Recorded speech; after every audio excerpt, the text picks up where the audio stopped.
સમગ્ર દેશમાં સમસ્ત રબારી સમાજના આસ્થાનું કેન્દ્ર વઢવાણા દેવનો આજે 850મો પ્રાગટ્ય દિવસ છે.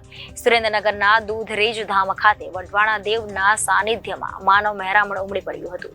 સમગ્ર દેશમાં સમસ્ત રબારી સમાજના આસ્થાનું કેન્દ્ર વઢવાણા દેવોનો આજે 850મો પ્રગટ્ય દિવસ છે.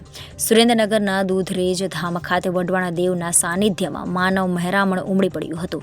850 વર્ષ પહેલા હોળીના દિવસે એક વડનું દાંતણ રોપવામાં આવ્યું હતું અને તેને દૂધ પીવડાવી ઉછેરવામાં આવ્યું એટલે દૂધરેજ ધામ નામ પડ્યું હતું. ભારતભરમાંથી રબારી સમાજના લોકો આજે દૂધરેજ ખાતે એકત્રિત થયા હતા અને ભવ્ય મેળાનું પણ આયોજન કરાયું હતું. આજે હોલિકા દહન બાદ સાંજે ભવ્ય ડાયરાનું પણ આયોજન કરવામાં આવ્યું છે. અંદાજિત 1 લાખથી પણ વધુ ભક્તો માટે મહાપ્રસાદનું પણ આયોજન કરવામાં આવ્યું છે.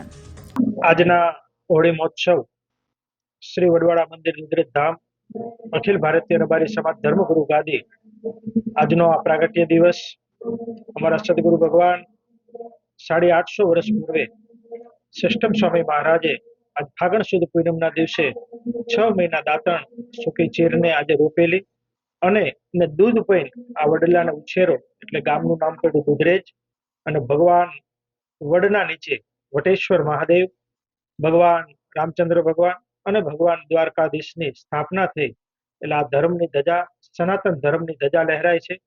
અને આજનો ઉત્સવ એટલે અમારો મનમાં કેવલ વડની સ્થાપના થઈ અને હોળી પ્રાગટ્ય દિવસ અને વડની સ્થાપના થઈ એટલે વડવાડા મંદિર દૂધરેજનો સ્થાપના દિવસ કહેવાય છે.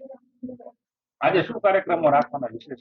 આજના વિશેષ સવારમાં યજ્ઞ ભગવાનનો હવન હોમ, સાંજે હોળી માતાનું પ્રાગટ્ય ઉત્સવ, સાંજે મહાઆરતી સંધ્યા આરતી થશે અને રાત્રે સત્સંગ સભા અને રાત્રે પછી મોડેથી લોક ડાયરા અને સંતવાણીના કાર્યક્રમો આયોજન રાખવામાં આવ્યા છે. 24 કલાક મહાપ્રસાદ, ચા પાણી અને ભાવિક ભક્તોને રહેવા કરવાની તમામ વ્યવસ્થા કરવામાં આવી છે. Bureau report Janadesh news, Surendranagar.